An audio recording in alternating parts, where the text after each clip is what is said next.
Je pense que vous connaissez ça, ces journées où en fait vous avez une longue journée bien chargée avec des tâches pas forcément hyper intéressantes, avec des gens à qui interagir où c'est pas forcément l'éclate et voilà, il y a des dossiers à rendre, il y a du stress à ce moment-là, il y a peut-être de la compta à faire, des trucs comme ça qu'on adore. Et vous en pouvez plus, vous rentrez à la maison et là vous passez la porte, vous enlevez vos chaussures et vous dites c'est bon, je suis rentrée, je vais enfin pouvoir me poser, prendre un truc à manger, décompresser, je l'ai bien mérité. Et peut-être même que vous l'avez anticipé ce moment-là et que en rentrant sur le chemin du retour, vous êtes passé ou par le Monop ou par la boulangerie pour vous prendre des trucs spécialement pour ce moment-là que vous allez vous accorder en rentrant à la maison. On est d'accord qu'à ce moment-là, la raison pour laquelle vous mangez, c'est pas parce que vous avez faim. D'ailleurs, vous le dites vous-même, votre cerveau vous le dit lui-même. Il vous dit, j'ai besoin de décompresser, je suis fatigué, je l'ai bien mérité. Il vous dit pas, j'ai faim. Alors peut-être que vous avez aussi faim, mais c'est pas la raison pour laquelle vous mangez ce que vous avez choisi de manger. Ce que vous avez choisi de manger, du type du pain avec du saucisson, du fromage ou des biscuits, des viennoiseries, des choses sucrées. Globalement, ça va être des choses grasses ou des choses sucrées. Si vous aviez faim, vous pourriez tout à fait manger une pomme ou un fromage blanc, comme vous a proposé votre nutritionniste. Sauf que vous avez négocié avec votre nutritionniste pour avoir un carré de chocolat à ce moment-là. Pourquoi ? Parce qu'à ce moment-là, en fait, vous n'avez pas faim. À ce moment-là, ce que vous voulez, c'est du réconfort, c'est quelque chose de plaisant, d'agréable. Ce que vous voulez, c'est votre shot de dopamine.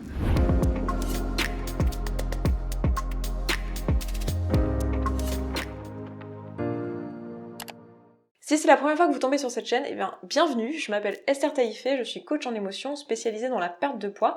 Et ici, j'aide toutes les femmes pour qui dire non à un cookie, ça paraît totalement surhumain.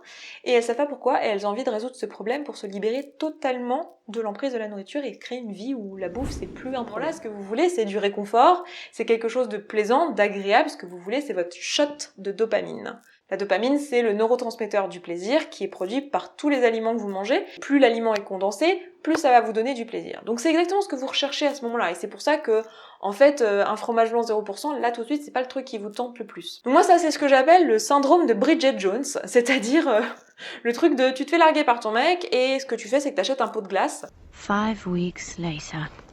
Weight 4,000 pounds. Évidemment, hein, le pot de glace scoop, ça ne fait pas revenir les hommes, hein, voilà.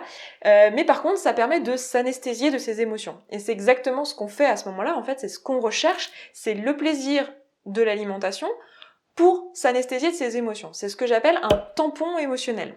En fait, les tampons émotionnels, il y en a plein. Il n'y a pas que la nourriture, I choose vodka. mais tout ce qu'on a mentionné dans la précédente vidéo qui crée du plaisir d'une manière ou d'une autre, donc par le biais de la sérotonine, des endorphines, de la dopamine et de tous ces neurotransmetteurs-là, en fait, sont potentiellement des activités vers lesquelles on va se tourner pour l'utiliser en tant que tampon émotionnel.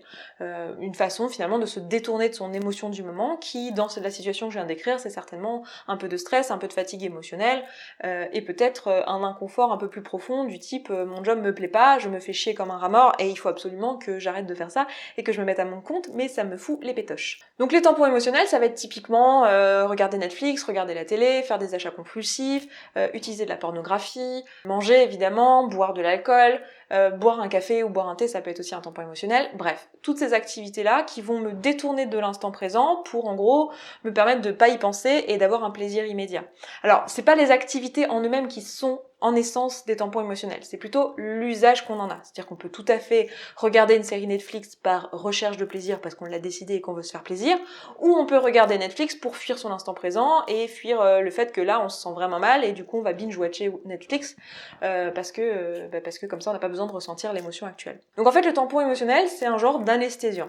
En gros si je fais la comparaison, si je fais une analogie et que je disais que les émotions qu'on ressent c'est comme la douleur, d'accord, la douleur physique, eh bien le tampon émotionnel, ça serait un antidouleur. Et le problème, c'est que si vous avez une plaie dans votre corps, où qu'elle soit, d'accord, et que vous ne portez pas d'attention dessus parce que vous prenez des antidouleurs, en fait, le risque, c'est que cette plaie, elle soit jamais soignée, en fait, et qu'elle s'aggrave, et qu'elle fasse de plus en plus mal, et qu'il vous faille de plus en plus d'antidouleurs pour ne pas ressentir la douleur de cette plaie, et qu'elle gangrène, et que à la fin, vous mourrez, tout ça, enfin bon.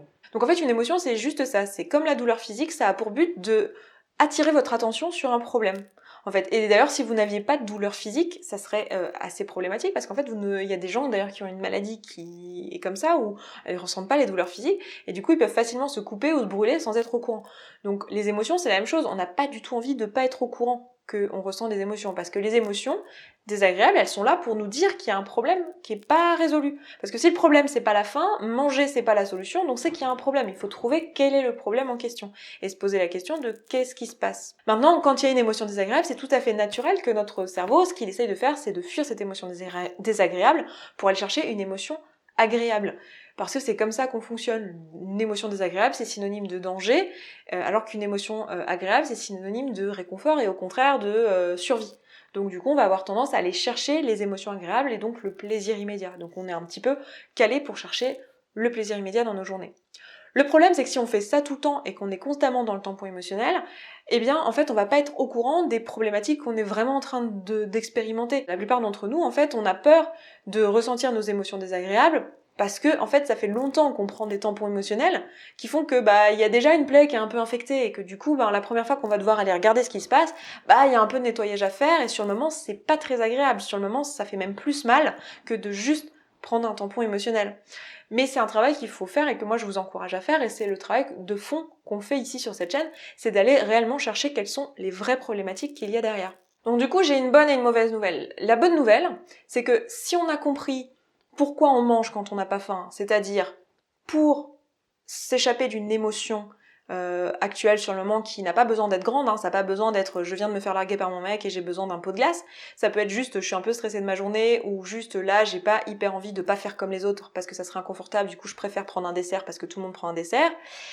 Si on a compris que l'origine de notre surpoids, c'était toutes ces fois où on mange alors qu'on n'a pas faim, et qu'on a compris pourquoi on mange alors qu'on n'a pas faim et que ça provient d'une émotion, ça veut dire qu'on va pouvoir créer une vie dans laquelle la nourriture ne sera plus jamais un problème et dans laquelle on a résolu notre problème de surpoids à sa source, sans rester en surface et sans juste s'intéresser à ce qu'on mange et combien de sport on fait. Parce que le problème, en réalité, il n'est pas vraiment là. C'est pas qu'on sait pas, en fait, qu'est-ce qu'il faudrait manger ou combien de sport il faudrait faire, c'est qu'on n'arrive pas à le faire en pratique. Si on a compris pourquoi on n'arrivait pas à le faire et qu'on est capable de le résoudre, ça veut dire qu'on va pouvoir se créer une vie dans laquelle la nourriture sera plus jamais un problème. C'est-à-dire qu'on va pouvoir non seulement perdre le poids qu'on a en superflu, mais on va ne pas le reprendre puisqu'on aura résolu le problème à la base qui faisait qu'on mangeait alors qu'on n'avait pas faim. Donc on n'aura plus qu'à suivre nos sensations physiques et manger quand on a faim et ne plus avoir de désir de manger quand c'est pas le cas.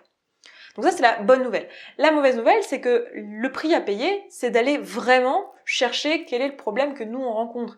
Et vraiment se dire, tiens, pourquoi là je mange ? Qu'est-ce qui se passe dans ma tête? Qu'est-ce qui se passe dans mon esprit? Quel est le problème? Et être volontaire d'aller le chercher, d'aller creuser. Et donc ça veut dire faire du développement personnel, ça veut dire s'intéresser à ce qui nous arrive, remettre en question nos schémas de pensée, remettre en question souvent, vous verrez, notre identité, parce que si l'histoire que je me raconte, c'est que je suis une bonne vivante et que du coup je prends toujours un dessert parce que c'est comme ça, c'est moi, je suis une bonne vivante, si je me suis identifiée à ces comportements, ça va vouloir dire que pour les changer, il va falloir que je redéfinisse quelque part une partie de mon identité. Mais si je suis volontaire de faire ça, eh bien la bonne nouvelle c'est qu'on peut vraiment résoudre ce problème de manière définitive. Et c'est pour ça qu'on est là. Si vous avez envie d'en savoir plus sur ce sujet et d'être tenu au courant des prochaines vidéos, n'hésitez pas à vous abonner à cette chaîne pour avoir plus d'informations là-dessus. Et n'oubliez pas aussi de mettre les notifications en route parce que sinon vous risquez de rater les vidéos. Si vous savez que vous voulez vous faire accompagner dans cette démarche-là, que ça vous intéresse et que vous voulez pas faire ce travail seul ou que vous savez que vous n'arriverez pas à faire ce travail seul, eh bien sachez que j'ai un programme de coaching qui dure 4 mois dans lequel je vous accompagne sur ce travail-là.